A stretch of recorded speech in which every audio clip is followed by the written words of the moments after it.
I'm an aspiring gardener. We're trying to do some different things, trying to grow some of our own food so that our food prices can go down, our costs can go down, because my kids like, tomatoes and vegetables, and they like different things.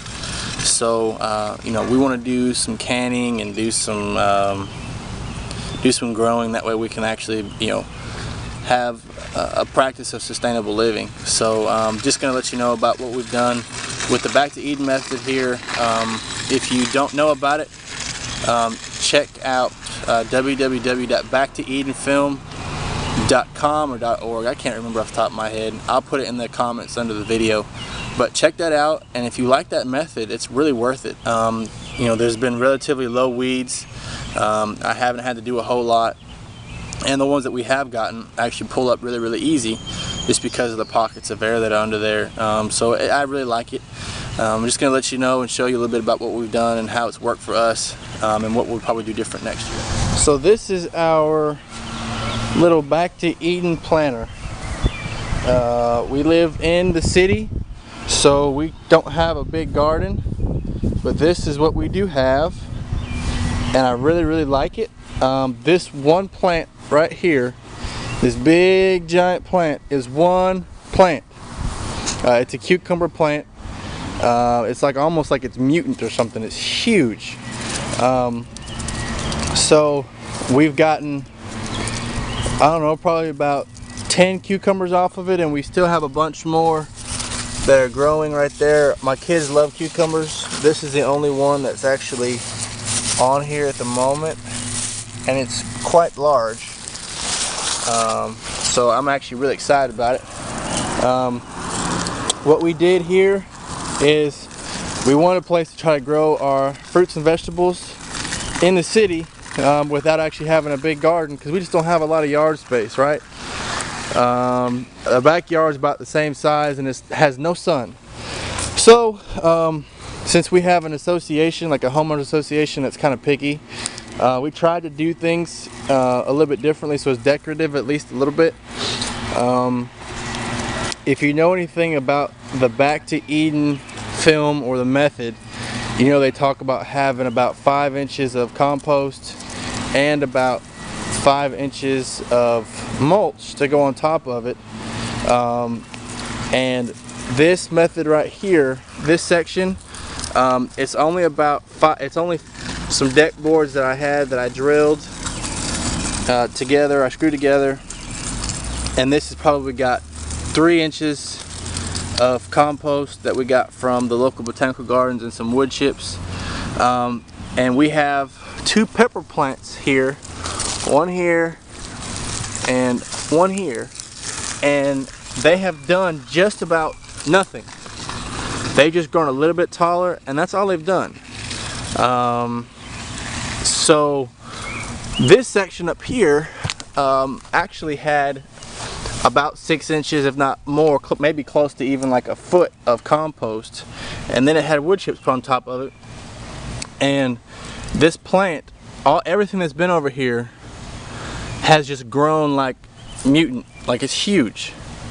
So for me, this is a big testament of that if you do the Back to Eden method, according to the film, the way that it actually is supposed to be done, that it actually grows really crazy. Just imagine if we had 4 or 5 cucumber plants in this section, thinking that they weren't going to grow. I mean, this thing would be overrun with cucumbers. So I can't wait until we get to the country later this year, hopefully, and we can actually do this next year the way it's supposed to be done, and it'd be unbelievable. This is our second little Back to Eden plot in the back of our yard. You can see that our tomato plant got blown over recently, but I'm really not worried about it because it wasn't growing really anyway. This is like the front section that I had, where it didn't have a whole lot of compost in it, just because if I had to put wood chips on top of it, I don't have a whole lot of room. Maybe 2 inches of compost and maybe 2 inches of wood chips, and everything that we put back here just hasn't really grown because it's just not enough to it. It's hit the hard soil. And this is okra, and if you know anything about okra, okra grows like a weed. It should be really, really tall by now, It hasn't really flowered much. There's a little bit of stuff in there, but nothing really. And it just hasn't grown. So, you know, just like I said in the front, it's a testament to actually, if you do it right, if you do the way that they actually say that you need to do it and have enough compost and enough wood chips, that things actually grow a lot better. These, we just didn't have time to actually grow our own from seed this year, maybe next year, but you know, these we actually bought from Lowe's or Home Depot, I think. So they actually came as a plant, you know, actually mature, and they just haven't done anything since we've got them because they just don't have the space, you know, in the soil. So I'm pretty excited about what we do have in the front, at least with the cucumber plant. And next year we definitely know, and if we're still here in this house next year, we'll definitely add on to this before we do another garden, so that it actually will have enough soil under it.